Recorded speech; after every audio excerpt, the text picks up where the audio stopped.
I hate to say it, but Glocks are really starting to feel outdated. Don't get me wrong, I love my Glock 21 just as much as the next Glock fanboy, if not a bit more, so I didn't make this video to hate the brand. But in the last few years, their competitors have left them behind.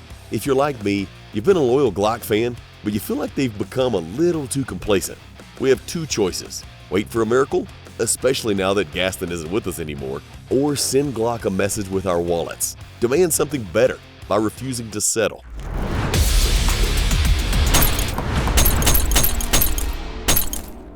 Today, we're checking out 6 guns that outclass Glocks. It's important that we talk about this, and I'll tell you why in a bit.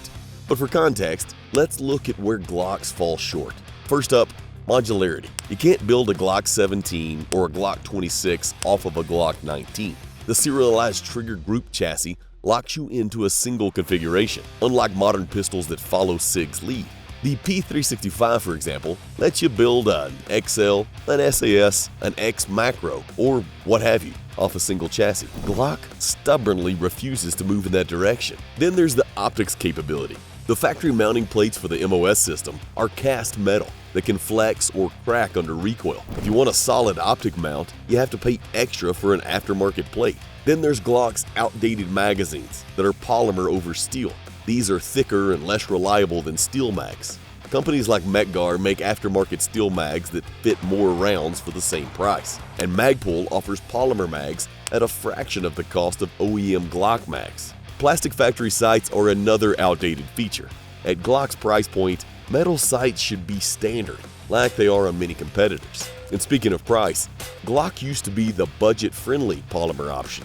Now, a Glock 19 Gen 5 MOS has a $620 MSRP, while brands like Canik, TSUS, PSA, Ruger, and a lot of others offer better features for much less. So, while Glocks haven't become worthless all of a sudden, they're no longer the industry leader that they used to be. If you're ready for something better, let's dive into 6 guns that are objectively better in every way possible. Number 1. Kriss Kymera. There are a lot of pistols that borrow concepts from multiple platforms, like, the Dan Wesson DWX, the Stealth Arms Platypus, or even Staccato's new HDP4. But the Kriss Kymera takes the mix and match idea to the next level. It's designed to blur the lines between 2011's, CZ75s, SIGs, and Glocks. Picture a handgun that allows you to toggle grip angles, jump from a compact frame to a full-size frame, and switch between different mag types. That's a first. And that's what the Kymera is. At a glance, you could mistake it for yet another CZ-style pistol, but the Kymera goes beyond that. Kriss worked in a CZ75 magazine system for feeding, included a 1911 type takedown, introduced grip angles reminiscent of a Glock, and integrated ergonomics similar to a SIG. You might really appreciate the patent-pending modular grip system that lets you go from a smaller format to a larger setup just by changing the module. Kriss also allows you to swap front rails and nose pieces, so you can tweak balance or attach accessories exactly how you prefer. You can add a flared mag well if reload speed matters to you, and you decide whether you want a decocker or a cocked and locked control scheme. The cost is in the $1,300 to $1,350 zone, which puts it in a mid-tier bracket for a modular pistol. Granted, it's still too early to tell just how big of an aftermarket support it could have once it hits stores. But compared to any Glock, this Kymera is really looking like it will shake things up. Number 2. Canik METE MC9 Prime. The Canik brand of pistols from Turkey has been around for a while, and even though Turks are mostly anti-American, they do make some really good handguns for the American market. Kind of strange how this love-hate relationship plays out, but this Turkish gunmaker pays attention to what we actually want, unlike Glock. Their brand new METE MC9 Prime shows off that philosophy. It's a spin on their original METE MC9 Micro Compact series from a couple of years ago. The MC9 Prime is the first Canik pistol made in the US of A, and it has features that respond to our demands as customers. One thing you'll see immediately is the integrated comp that's incorporated into the slide, which, together with a ported and fluted barrel, minimizes muzzle flip while giving the pistol that sleek, aggressive look. The custom cuts improve balance and lighten the slide a bit, and the word Prime engraved on the side ensures nobody confuses it with the standard METE MC9. The grip is textured in critical spots, so you get enough friction where you need it, but don't scrape your skin if you carry the pistol inside the waistband. The flared magwell is another small upgrade that can pay off in quicker reloads. Unlike Glock's mushy triggers, Canik's triggers rate high among mass-produced handguns, and the METE MC9 Primes is no exception. It's a diamond-cut aluminum trigger that breaks at a clean 90 degrees, weighs in at around 4 pounds, and has a short reset of about 1.3 millimeters. That crisp, light pull offers excellent control, whether you're on the range or carrying for personal protection. Canik made sure the slide release is ambidextrous, giving left and right-handed shooters an equally smooth experience. The MC9 Prime arrives optics ready, and there's an option to buy one with Canik's M4 mechanic enclosed red dot installed. That version nudges the price up to about $800, while the bare model sits near $600. Either way, you're looking at a configuration that's primed for immediate use. One reason many folks lean towards Canik is their all-in-one kit. The MC9 Prime includes two 17-round mags, a speed loader, a cleaning rod, and a brush. You'll also find a G-code holster that you can swap between IWB and OWB, and it's ambidextrous too. Number 3. KelTec PR57. Every pistol these days has a detachable magazine, but KelTec decided to go a different route with the PR57, a new 5.7 by 28mm handgun that weighs only 13 ounces unloaded. That's about 10 ounces lighter than many 9mm compacts. So this concept is aimed squarely at those who want minimal weight for an everyday carry.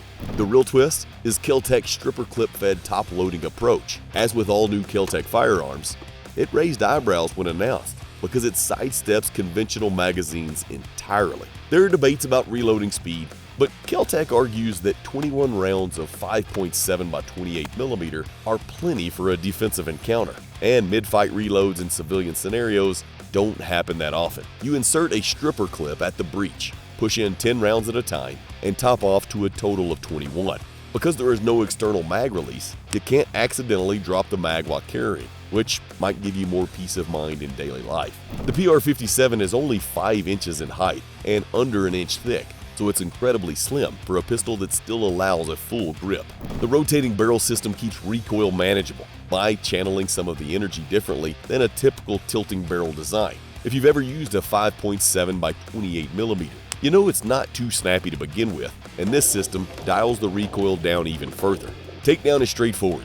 You push the trigger forward to unlock the slide, and reassembly is just as simple. KelTec plans to release the PR57 at an MSRP of $399, which is highly competitive for a 5.7 pistol. Glock, on the other hand, has yet to release a single model chambered in 5.7. Number 4. Kimber R7 Mako Carbon Compact. When people mention Kimber, you probably picture a fancy 1911, but the R7 Mako Carbon Compact is a polymer-framed carry option that aims to do things differently. The shape of the grip is the first thing you'll notice. There's a palm swell, plus an extended area under the trigger guard, so the pistol settles in your hand without any awkward shifting. The subtle texture is soft when you first grab it, but grips firmly once you apply pressure, which helps keep the muzzle stable during recoil. The result is faster follow-up shots because the handgun doesn't jump around as much. Even if your trigger discipline isn't perfect, the stable grip reduces the impact of small errors. Kimber made an interesting design call by placing the ejection port on the right side only. That keeps carbon residue from coating your optics lens after multiple shots. If you've ever used an optics-equipped pistol and found the glass smudged with gunk, you'll appreciate how this arrangement preserves a clearer sight picture. The trigger is flat-faced with a rolling brake. There's a short take-up that engages the safety, and then it meets a noticeable but smooth wall before braking. The reset isn't the shortest you'll find, yet it stays consistent for both rapid strings and methodical shooting. You can choose whether you want the pistol with or without a factory-installed optic, and you can pick up a threaded barrel model if you plan on adding a suppressor or compensator. Prices vary between $735 and $1,080, so it's not the cheapest carry gun, but it arrives equipped with features you'd normally add aftermarket if you bought a Glock. Number 5. H&K VP9 A1. H&K is known for their highly durable overbuilt pistols, and the VP9 A1 series stays true to that. It's a striker-fired option that's direct competition for Glock, Walther, and CZ, but it brings its own unique flair. The A1 version refines what the original VP9 offered by improving the trigger, adding more grip modularity, and including an optics cut on every model. The new trigger is coated for a smoother pull, it's lighter, has a crisp break, which is more reminiscent of a competition-style trigger than a typical duty setup. You would know the difference if you've shot the older VP9. Even in rapid fire, it feels more responsive. Also, the older VP9 had interchangeable backstrap and side panels, but the A1 goes further. You get more side insert options that let you contour the frame exactly how you want. If your hands are large or small, you can mix and match panels until it fits like a glove. Granted, Glocks have had interchangeable backstraps for years, but newer Glock models only have 2 backstraps these days. It's a real shame. Anyway, the VP9 A1 slide now comes milled for optics from the factory, so you no longer need to get your slide cut later. It's practically expected in 2025 to see that done, and H&K delivers. The main drawback is the $1,100 price point, which puts it above many other polymer pistols. You might hesitate if you're on a tight budget, but the superior build quality and comfortable shooting experience justify it for those who can afford it. Number 6. Ruger RXM. And lastly, let's talk about my personal favorite so far, the Ruger RXM. When it came out in December of last year, the only thing I could think of was that nobody needs another Glock clone. But the Ruger RXM presents a compelling case. It's built around the Gen 3 Glock concept, yet adds so many modern refinements that you might forget it originated from that older blueprint. A key step forward is the chassis system. The RXM uses a removable chassis, just like the P320's FCU or fire control unit, which, as I mentioned earlier, allows the gun to switch frames without you having to buy a whole new gun. The optics setup is also reworked.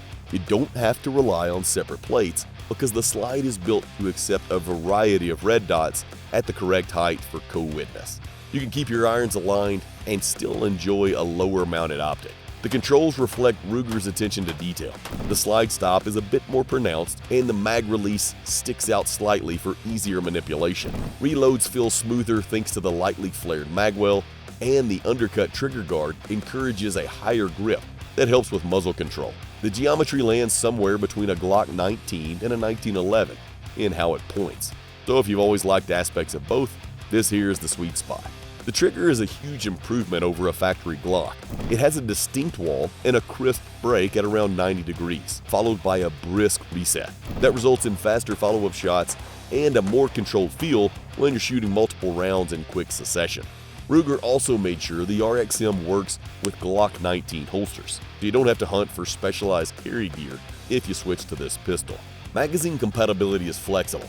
The RXM ships with Magpul mags, but it'll run fine with most Generation 3 Glock 19 mags you might already own. Some people like how Glock mags fit slightly more flush, but the point is you have several choices for reliability and capacity. And lastly, the best thing about it is probably the price. At around $400 to $450, it undercuts the usual Glock range.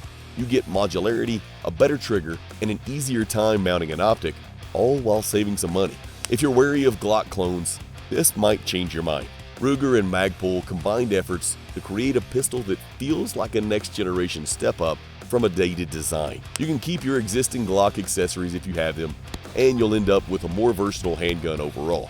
It's something to check out if you've been itching for a Glock 19 with a switchable chassis without paying top dollar. But that's going to wrap up this video. Glock will always have brand loyalty and proven reliability, which sadly means Gen 5 Glocks are here to stay. Make no mistake, I'm not saying Glock is worthless. All I'm saying is the brand no longer has the same edge it once did as far as affordability and forward-thinking design. But at least there's a silver lining. We now have better choices these days. If any of these 6 pistols on our list catches your eye, let us know what it is and why you'd like it by commenting below. While you're down there, please like, share, subscribe, and click on the little bell icon for more videos like this. Thanks for watching.